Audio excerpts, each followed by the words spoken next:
It's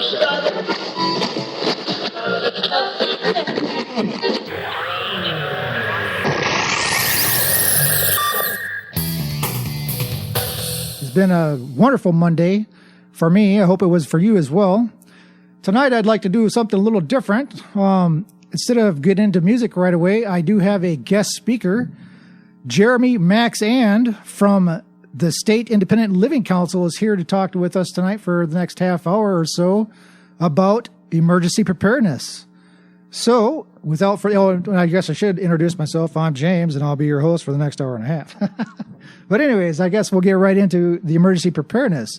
Hi, Jeremy. How you doing? James, I am good. Thank you for having me on this evening. Well, thank you for coming. It's great to see you. And I'm honored to be your, I think, your first live interview in the studio. Yes, this you are. Exciting. Yes, you are. And thank you very much for being my first interview. All right. So what kind of good things do you have for emergency preparedness for us this evening? Well, the State Independent Living Council, if you are not familiar with it, is a state agency in Idaho. The mission of it is to promote the independent living philosophy for all Idahoans with disabilities. That includes choice, self-determination, and access for all. And one of the programs we've got that's a hot topic these days is being prepared for an emergency or a disaster. And thinking that through, and if you're somebody with a disability, I use a manual wheelchair, so there's a lot of things I need to consider if I think there's going to be an emergency or if there's a disaster. So we really are out and about putting on workshops, reaching out to people with disabilities to provide some of that information and to equip people to make sure that if there is an emergency or disaster, that folks can stay independent and healthy and safe. So when you use the term emergency preparedness for a disaster, is that a large scale or on a smaller scale, or for a disaster, I should say? Good question. Well, all disasters are local in a sense, and a disaster could be something on a large scale, like a massive earthquake in Seattle that causes a migration of people towards Idaho who need help to escape that disaster. Or it could be an apartment fire where 20 people are displaced. Some of those folks might have disabilities and might need accessible housing or replace medical equipment or things like that. So it really depends. For an individual, a local small disaster could be a really big thing that could change their life. And so being informed and prepared is important. So what is the first step that you would recommend for somebody to actually get prepared for an event? Well, I think the very first thing is to understand that folks with disabilities are impacted or can be impacted in a much more significant way during a disaster than able-bodied folks. If somebody has a disability and lives independently and they experience a disaster, they are the chances that something could happen to displace them from the community or to have them end up in an institution out of state is a real risk that a lot of people face. This is something I think that people became aware of after Katrina in 2007. That a lot of people have not made it back home because they were moved out of state and put in institutions. And so the risk and the consequences can be really high. So I think understanding that the impact on people who have disabilities can be a lot greater is really important, first and foremost. Mm-hmm. Trying to get in that mind frame, that mindset. But then the first real step, there's 4 that we identify, is conducting what's called a personal assessment. Mm-hmm. And that is really taking a hard look at what you're going to need if you have to evacuate and are gone from your home and your support system for 72 hours or a week or something like that, or if you have to stay at home and are unable to get out, or if people are unable to get to you. You need to do that self-assessment to figure out, can I take care of myself alone? Do I have the medical supplies that I might need to weather a few days by myself? Do I have enough, if I've got a guide dog or a service animal, do I have food for that animal that will last through the disaster? So there are a lot of needs or requirements that are particular to each person and their disability, and it's really important to think that through as a first step. So then, I guess my next question would be: I think I come across somewhere where the duration that you should be prepared for is 3 days or 72 hours, and now that has been bumped up to 5 days supply. Is that correct? We kind of roll with the 72-hour window, but I think with disasters happening in different states and like wildfires and hurricanes and things like that, it would not surprise me if the recommendation increases so that people can be prepared to last through a longer period of time. It's 3 days is good, but 5 days is better. Is better, yeah. Yeah, so I guess the first step individual would want to understand fully is the type of disasters that are prone to the state that he lives in. Like, for instance, Idaho would be prone to wildfires, earthquakes, and cold weather, I think, for the most part, right? Yep. Other things, too, then, would be, like you were saying earlier, if you do use assistive technology, do you have spares? Do you have anything further to say? I don't know, like wheelchairs or hearing aid batteries or... Well, I'd say 2 is 1, 1 is none. Yeah. Yeah, 2 is better, yeah. Okay, and then let's see. So, So the second step after you do that personal assessment is to think about putting together an emergency kit. Some people call it a bug out bag. Some people call it an emergency kit or emergency supplies. But really, it's a backpack or some kind of mobile device that you can carry your supplies in that is tailored to both the risks that you face, the hazards you face in your community, and also to your personal assessment. So you're going to want to have things in there like, for this area, we've got we put these bug out bags together that we give people at presentations we do, and they have an assortment of supplies like extra water, breathing mask, like a filter. Yep. You've got an emergency whistle, a first aid kit, flashlight, knife, things like that. And we don't provide knives, but in your own individual kits, like that's exactly right. So you want to have those supplies ready either to bug in or bug out, essentially, if something goes sideways. Extra medication probably be another good one if you take medication. And that's part of your personal assessment. If you know that, hey, I've got medication that I have to take this at an exact time. I can't miss it. Things go real bad if I do. Then you want to figure out, like, how do I put aside a reserve of that? So if I run out, or I can't get to the pharmacy, or the pharmacy shut down, or transportation shut down, or cell phones are down, which often happens during significant disasters, emergencies, that you've got some of that stuff on hand. So definitely medication, things like that. Exactly. So then the next step would be if the power goes out and you lose your cell phone or whatever, you'd want to set up some kind of a buddy system to where somebody comes and checks on you or contacts your neighbors or something. That's step 3. That's the emergency plan. And the emergency plan, after you've done your assessment and you've looked at all the stuff that you're going to need to have on hand to stay safe and independent and healthy. And after you've kind of put together and tailored your emergency supply kit, which you don't have to build all at once, you can build it over time.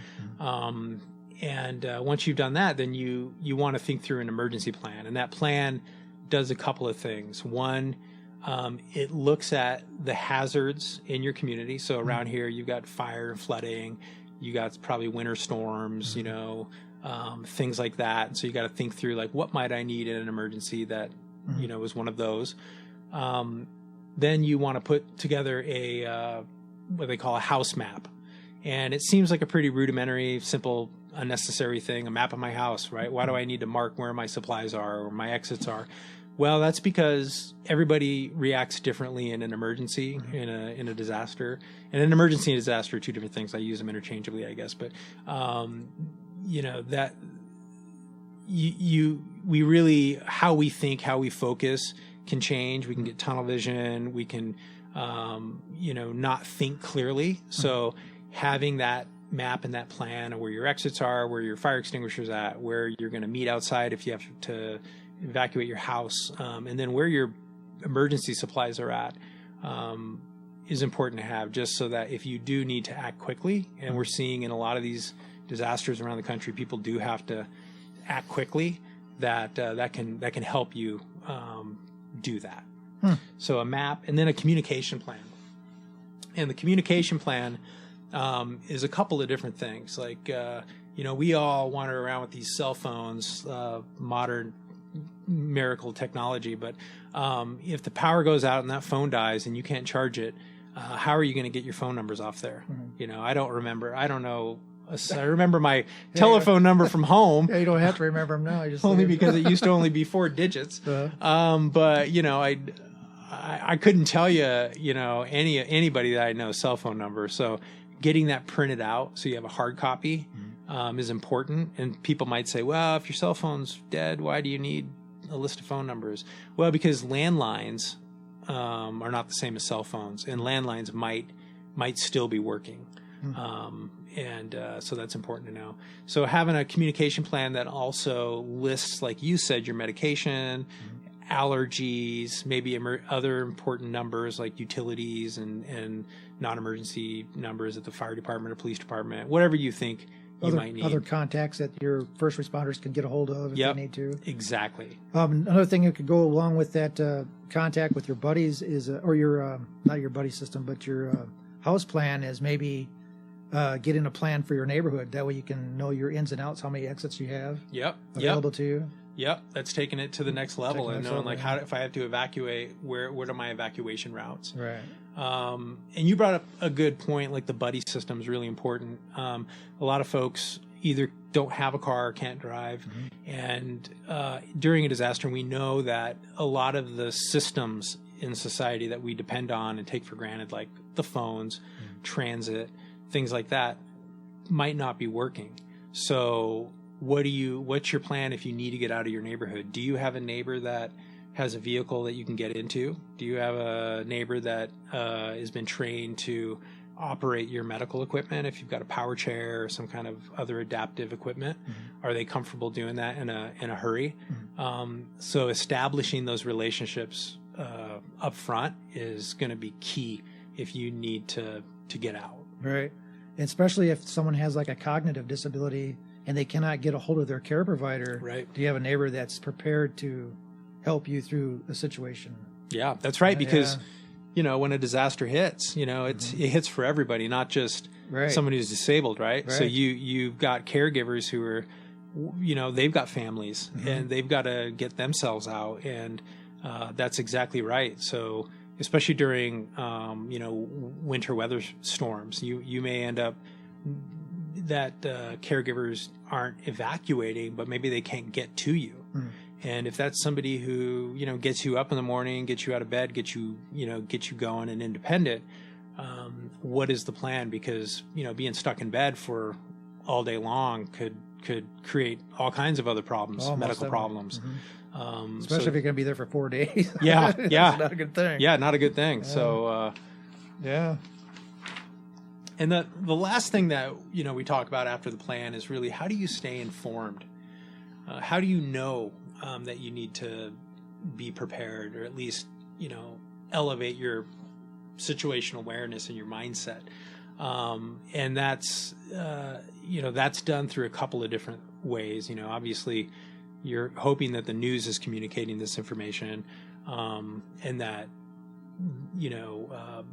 emergency managers in the news are tapping into interpreters if folks who are deaf or hard of hearing need that information, but signing up for text alerts through your county. So Latah County Emergency Management or other counties, look for emergency alert sign up tools, social medias, counties push out information, and then FEMA and Red Cross and some of these other agencies and organizations also have digital tools that help push information out to people. So making sure that you're signed up and paying attention to those kinds of alerts can give you the heads up that you'll need to get together or get your stuff together and get out.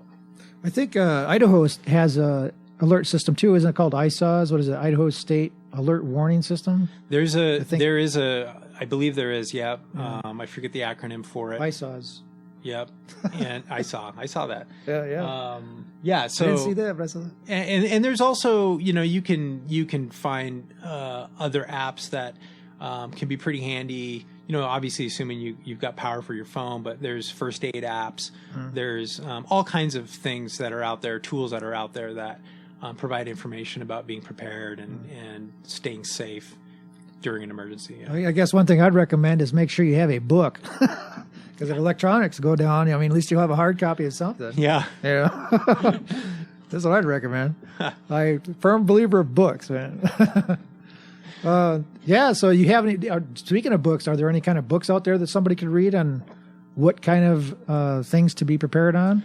I know. Oh, boy. I know ready.gov, they have articles on their website. Yeah. Is there anything else that somebody could... there's a ton of material out there that spans the whole, from pretty intense emergency preparedness to, kind of lower grade stuff.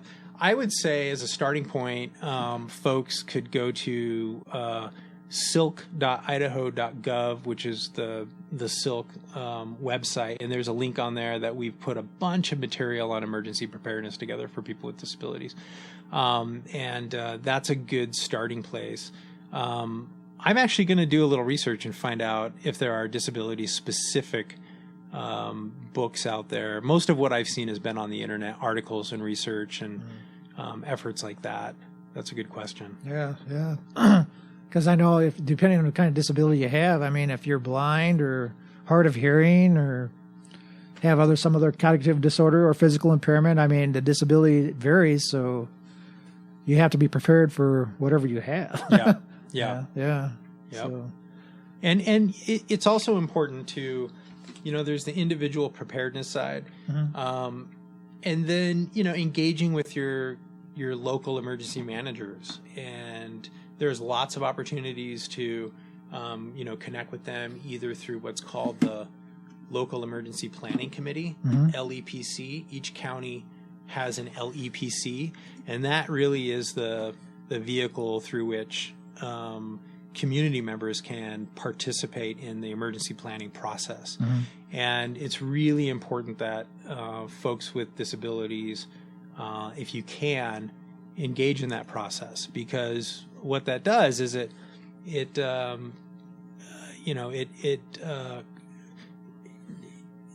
gives emergency managers an opportunity to think about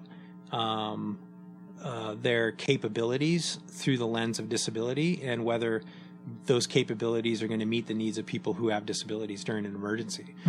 So, for instance, if there's a large-scale disaster and you need to get information out to people who are deaf or hard of hearing, where do you get those interpreters? How do you connect with them? How do how do they get paid? What's the arrangement? Those are the kind of things you want to sort out around a table, in a building where it's comfortable, not, try to sort it out over a pile of rubble when things have already gone down. Right, so gone sideways, if people, nothing about us without us is kind of one of the taglines in the disability advocacy world. And that holds true in the emergency preparedness front. So emergency managers are probably only going to be as good on the disability front as we are at engaging them to make sure that their plans and exercises are taking us into consideration. Well, that's some good information. I think I learned something. Me too. So you got anything else you'd like to add for the emergency preparedness side of things? We're going to do we've got a workshop going on. SILC and the DAC is doing a workshop up in Post Falls tomorrow night at 6 o'clock to 7:30 at the Kootenai County Fire and Rescue Training Facility. That information's on the DAC website and our website. We're doing a workshop Wednesday at the 1912 Center, I think, in Moscow, with some parents, and then doing some other workshops during the day with different youth programs in Lewiston and in Coeur d'Alene. And so both these other events, are they open to the public? They're open to the public, and they're free. We will have interpreters there at both, so folks who are deaf or hard of hearing will have that set up and ready to go, which is important. And I think looking at in the new, one of the things that's in the news these days are the fires in California, and if you look at the news accounts of what's going on down there, a lot of people with disabilities have been preparing, and some of the things going on, the fires down there are even, it's even too much for folks who are prepared. So it's a good lesson that, you really have got to be on top of this stuff. You got to have a game plan. You got to know when to evacuate, how to evacuate. You got to give yourself plenty of time. Might take you a little bit longer to get your stuff together, get moving, load up into a vehicle, that sort of stuff. So, having this information and these plans figured out in advance is the key to being able to act quickly and safely and maintaining independence when these things happen. So, are there, let's talk a little bit about Katrina and how this disabled community was affected. That way the listeners would get a premise of, what they could be facing if something, a disaster did happen. I mean, I heard it was pretty rough for them down there. I mean, I don't know exactly what they went through, but maybe you could kind of shed some light on what they went through to make sure the listeners would understand, why it's so necessary to be prepared. Yeah. Yeah, that was a colossal mess. I was actually in Puerto Rico when Katrina hit, and I think we saw the storm system from kind of a distance right off on the horizon. And what happened in the aftermath of that was a really significant wake-up call, kind of like 9/11 was a wake-up call for, interoperability of communication systems between police and fire in New York, and led us down the path of Homeland Security and kind of this, more formalized structure around FEMA, and how all agencies from the, local all the way to the feds, how they work together. And Katrina, I'm not expert on Katrina, but from what I could see as somebody who was like, oh my gosh, that's a person, deceased person in a wheelchair. You saw that stuff down there on the news, in photographs, and it was pretty clear that folks with disabilities and people who are older adults were definitely impacted in a significant way by this. And just think about being in a stadium with that much chaos, having a young kid with sensory issues or things like that. I mean, it could be a really stressful situation that would just get worse. So I think hopefully we learned a lot of lessons from that disaster. And I know that, organizations like Red Cross and the states are definitely looking at how do we do better? How do we make sure that doesn't happen again? How do we work together? And there's a real strong sense of collaboration and everybody kind of pushing in the same direction in the emergency management space, it feels like, which is a really good thing. I don't think any, disasters never go the way people want them to go, but I think, I feel like we're getting more prepared, and part of what we're trying to do is help create that culture of preparedness so that it's kind of built into people's mindsets. Yeah, that's why I guess the term disaster means that, because nobody's prepared for it. Right. It's just all right. Yeah. The best thing I can tell you, people, is knowledge is power, you know. What you could take with you is in your head. So make sure you have a lot of it. That's exactly right. Yeah. The more people you know, too, the better off you're going to be. You know, if you know some people that can help you out and where to go to ask questions, like Jeremy said here, make sure you get in touch with your LAPEC community.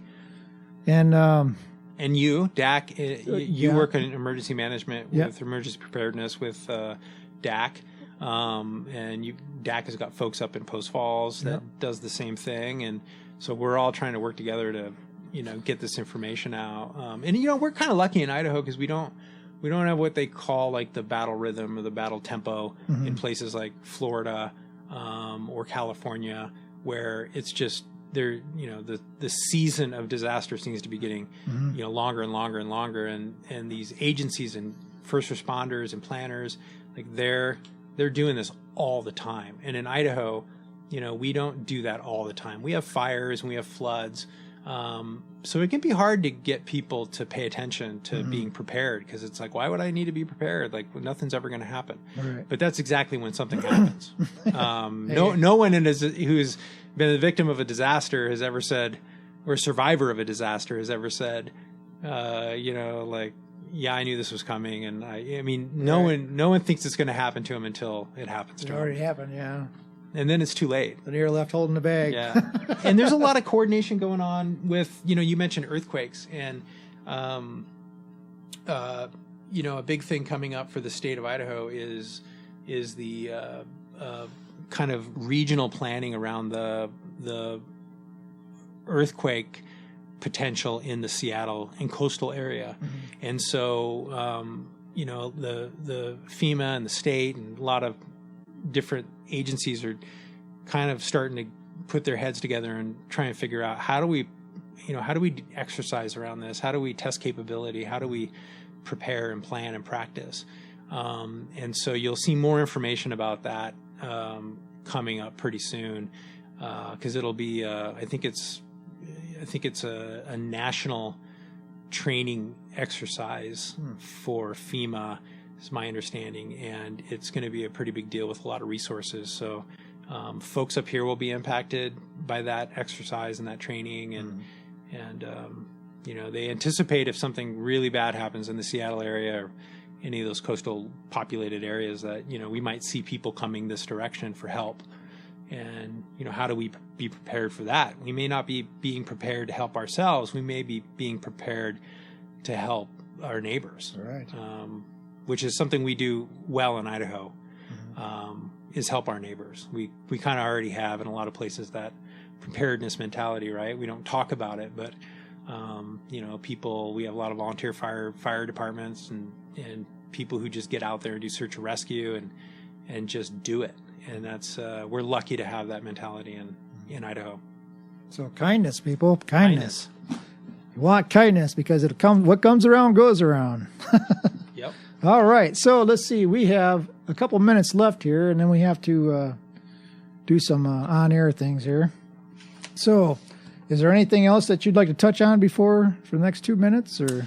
All I would say is that if you are listening and you are a person with a disability, or you are a family member or friend or service provider, and this is interesting to you and you want more information, like get a hold of DAC in Moscow, get a hold of the State Independent Living Council, reach out to us and, you know, talk to us about doing a workshop, bringing people together, and putting some plans together, putting some gear together, and getting people ready.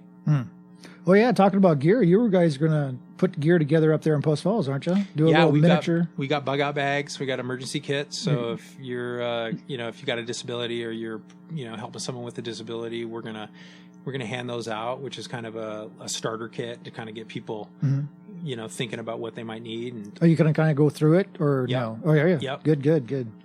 I'm excited for that. Gotta love gear. Yes, I gotta love gear. Gear is the man's tool. All right, let me go and do some promos here. So we'll be back after these messages. You are listening to KRFP Moscow Pullman. That is 30.1 whatever on your FM dial. I forget. Boy, isn't that terrible? Okay, so for some, that's because I'm nervous, people. It's my first interview, and I'm kind of, so I apologize. So once again, I want to tell you, you are listening to KRFP Moscow Pullman. That is 90.3 on your FM dial. I got it that time. All right, so we're back with Jeremy Maxand. James. All right, buddy. Well, how did you think your first interview went? Was this okay? Oh, yeah, I had a good time, man. Yeah, this is pretty fun. It went by fast. It did. Half hour just blew by, man. I was like, wow. Yeah, I kind of got stuck there for a minute there because I had so many questions going through my mind. I didn't know what to want to ask you. A couple of things I wanted to bring up too, just personally, is if you're going to prepare for yourself for 7 days, and that means they say the recommended water amount is a gallon a day. Now, if you have a disability, a physical limitation, you should find out how much that gallon of water weighs. I mean, because that's a lot of poundage. That's 7 gallons of water, Well, not only that, but what kind of containers are you in? Can you grab them, lift them, carry them, put them in a pack? Are they mobile? Mm-hmm. A lot of water storage, people talk about 55-gallon drums and 5-gallon drums. And, those are heavy. So yeah, you're exactly right. Think about how you store this stuff and what your capabilities are. Right. Because if you got to leave your house for whatever reason, you ain't want to go 55-gallon drum dragging behind you. That's right. Another thing too, food is bulky, so you'd want to figure out how to minimize the quantity of food. I mean, you'd want the quantity, but you still have to figure out how to minimize it to get the most beneficial nutrients and everything out of it for the 7 days. I mean, there's a lot to preparing for an event or disaster, however you want to look at it. I mean, there's a lot to it. Yep.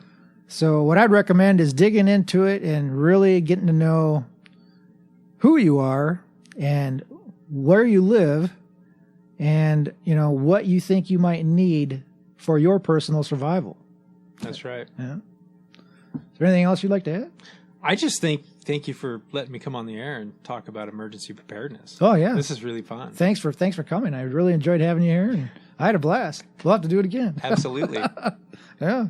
Be prepared. Yes, right. Be prepared.